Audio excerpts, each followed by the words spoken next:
Don't Stop Me Now by Jeremy Clarkson. First I'll read the blurb and then I'll get started. No one writes about cars like Clarkson. Jeremy Clarkson knows there's more to life than cars. There is, after all, a whole world out there just waiting to be discovered. So, before he gets on torque steer and active suspension, he'd like to take a little time to consider the bigger picture. Don't worry, we'll get to the car bit in the end. But before we do, we'll learn about the unfortunate collapse of the British Empire, why Galapagos tortoises are all mental,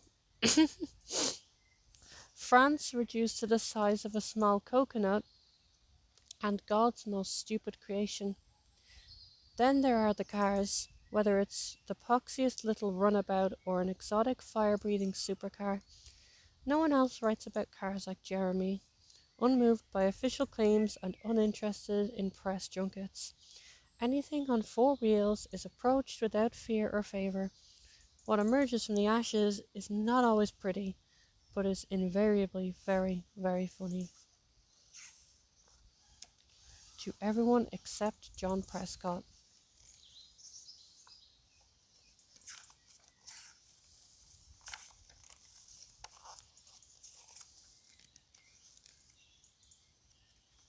Chapter 1. The Peugeot 206 GTI. Look, can we get one thing clear this morning? Your butcher is no better than my butcher. Your local branch of Morrison's is no better than my local Tesco. And your favourite village in France is no better than my favourite village in France. It's very rare these days that you find one product that is demonstrably better than its competition. Pepsi and Coke, O2 and Vodafone, Miyake and Armani, Eton and Harrow, Tory and Labour. And if you do find something that has a clear advantage over its rivals, I'll wager that there's something wrong with it. Skiing in America is a classic case in point. Sure, the runs are less busy and more varied than the runs you get in Europe. There are shorter queues too, but don't think this means you'll spend less time standing in them. It's not that the Americans won't fit the turnstiles. Their skiers are actually like twigs. It's the politeness. Hey buddy, after you. No way, friend. You were here first. I sure was not. I'm in no rush. Me neither. Say, you on vacation? Sure am. Soaking up some rays. You know it. Hey, say. And so it goes on. In the time it takes two Americans to decide who should get into the chairlift first, you could have got half of Germany up the Matterhorn. Living in the southeast is another example. It's better in every way. But then you do get more for your money up north, and all the best countrysides up there. So you see, things are never so clear-cut, except when it comes to the new Mini. First, everyone likes it.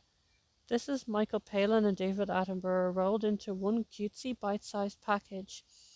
Even non-car people are drawn to it like vegetarians to a bacon sandwich.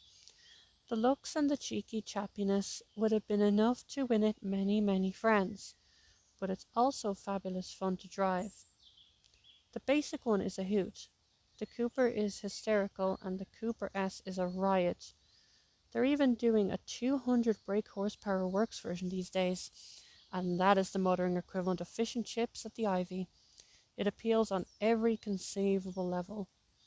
Maybe, if I'm hypocritical, the back of the Mini's a bit cramped, and maybe the image has been tarnished a bit in London by an estate agency that has bought thousands. But if you don't live in the capital, and you don't have children who are 15 feet tall, I can't think of a single reason why you would consider, even for a moment, buying anything else. Think of it as a Yorkshire Dales with Liverpool house prices in Chelsea, or a Vale run by the Swiss. That's exactly what I was thinking on Monday morning as I peered out of my bedroom window at the 180 brake horsepower Peugeot 206 GTI that was being delivered. It seemed so pointless. No, really. Why would anyone be interested in such a thing? when for a little bit less money they could have a slightly more accelerative Mini Cooper S. By the time I'd finished my coffee and was ready to leave for the week in London, I'd pretty much decided to leave it where it was and use the Mercedes instead. Well, it was a lovely day, and I saw no point in spending time in a hot box. I don't know why I changed my mind. Guilt, perhaps? A sense that I have to drive everything, no matter how stupid or pointless it might seem. Maybe it's because I spotted the air conditioning button on the Pug's dash and thought, oh, it won't be that bad. Whatever. I loaded my suitcases in the back, and with the temperature nudging 75 Fahrenheit, headed for London. After half a mile I was suspicious. After a mile I was angry. It may have been an air conditioning button, but it sure as hell doesn't have air conditioning. The Rolls-Royce system works with the power of 30 domestic refrigerators. Peugeot works with the power of an asthmatic in Bangladesh blowing at you through a straw. There are some other issues too. For instance, the hand-stitched instrument binnacle. Imagine one of those 14-year-old boys who hang around provincial bus stops at 2 in the morning. That's what the interior of the Pug looks like. Now, imagine him in a pair of handmade church's shoes, and that's what a hand-stitched instrument binnacle looks like in there, like it's been nicked. Plus, I'm blessed with stupidly tiny feet.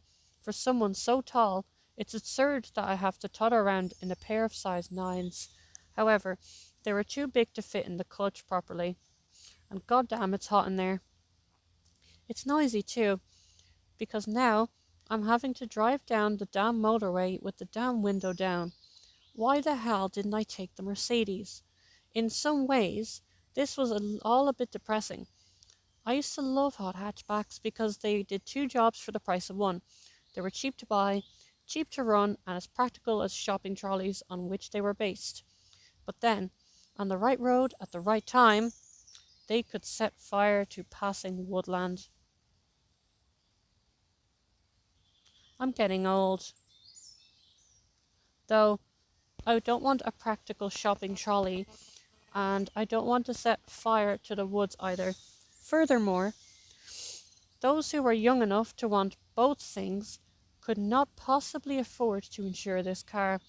Anyway, who'd want to when they could have a better made, better equipped, faster, cheaper and cheekier Mini, with aircon bloody conditioning? The next day, the Pug drove me even madder. Have you tried to drive through London in a car with a manual gearbox while talking on the phone? It's like rubbing your head and patting your tubby while defusing a bomb. On Wednesday, I used the 206 to go to the Top Gear base, and I have to admit, on a quiet country road, it was quite good fun.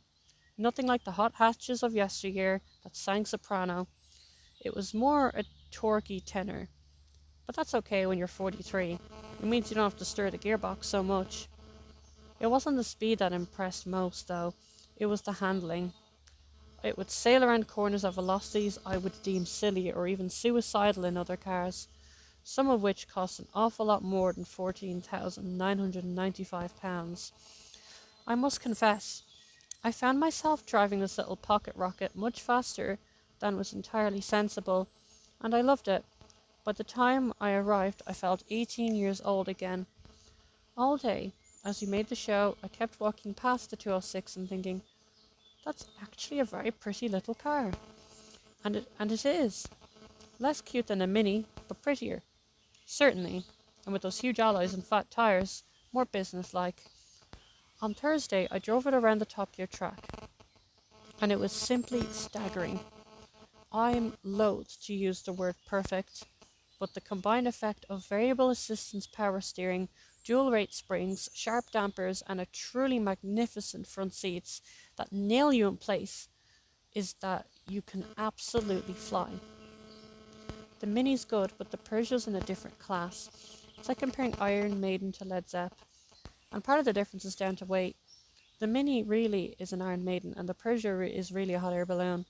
Sadly, on a Thursday night, I went to a party where I quaffed champagne until I didn't know my name anymore. This meant that when I woke up in Chipping Norton today, I couldn't for the life of me remember what the Peugeot was. I miss it. Sunday, 15th of June 2003.